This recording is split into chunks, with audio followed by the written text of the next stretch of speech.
திருவண்ணாமலை அண்ணாமலையார் கோவிலில் சிக்கன் கிரேவியுடன் முட்டை பிரியாணி சாப்பிட்ட தம்பதியாரை காவல் நிலையத்திற்கு அழைத்து சென்று போலீசார் விசாரித்து வருகின்றனர்.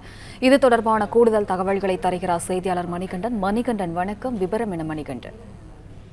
வணக்கம். பஞ்சபூத ஸ்தலங்களை அக்னித்தலமாக விளங்கும் திருவண்ணாமலை அண்ணாமலையார் திருக்கோவிலில் கடந்த சில மாதங்களாக விடுமுறை மற்றும் விசேஷ நாட்களில் ஆயிரக்கணக்கான பக்தர்களும், பௌர்ணமி உள்ளிட்ட நாட்களில் லட்சக்கணக்கான பக்தர்களும் திருவண்ணாமலைக்கு வருகை தந்து அண்ணாமலை தரிசனம் செய்துவிட்டு பின்னர் கோவில் பின்புறம் உள்ள மலையை சிவனாக எண்ணி 14 கிலோமீட்டர் கிரிவலம் மேற்கொண்டு வருகின்றனர். குறிப்பாக ஆந்திரா, கர்நாடகா, கேரளா, தெலுங்கானா உள்ளிட்ட பல்வேறு மாவட்ட மாநிலங்களிலிருந்து ஏராளமான பக்தர்கள் வருவதால் கோவிலுக்கு கூட்டம் நிரம்பி வருகிறது.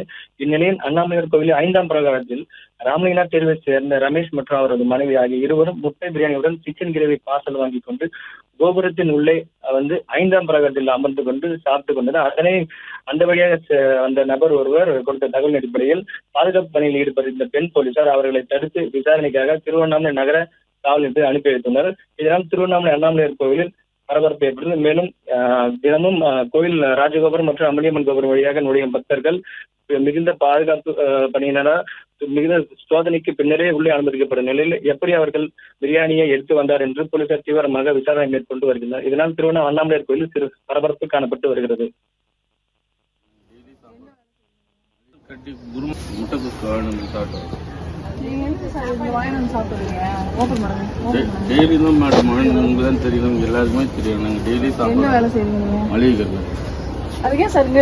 அந்த கவர் பிரிச்சு பாருங்க சார். அந்த இது கட்டி குருமா கட்டி கொடுத்தாங்க சார், அவ்வளவுதான். அந்த கறி பீஸோட இருக்கு சார். அந்த இதுல போட்டு கொடுத்தாங்க.